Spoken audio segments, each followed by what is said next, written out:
At kung meron man po akong tinatanaw sa nakalipas, sinasabi ko sa sarili ko, Panginoon, gusto ko yung nasa kalye ako eh.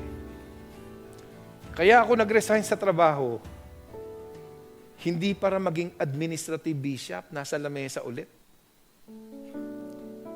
Kaya ako nag-resign sa trabaho kasi ayoko na ng opisina. Gusto ko nasa kalye. Nevertheless, the Lord brought me to that office again to empower 658 churches. And I tell you, honestly, I miss what I am doing in the street. I miss it so much. Kung pwede lang akong, doon na lang ako.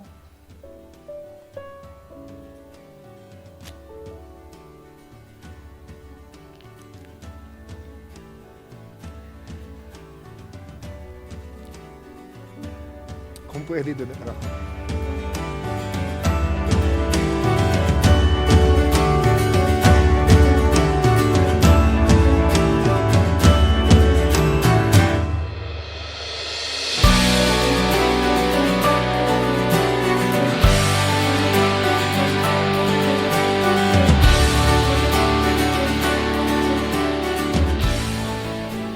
At ang aking panalangin na tuwing lilingon po ako sa kaisang-isang iglesyang pinagpastoran ko, nawa patuloy na itong simbahan ito ay humahakot ng kaluluwa para sa Panginoong Diyos.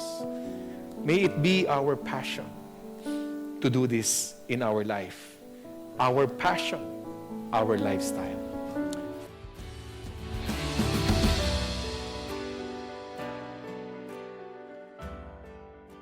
Yung Born Again Pilipinas, hindi lang siya isinisigaw, hindi siya idinidikit lang sa pader, hindi siya pinagmimipingan lang. Tinatrabaho.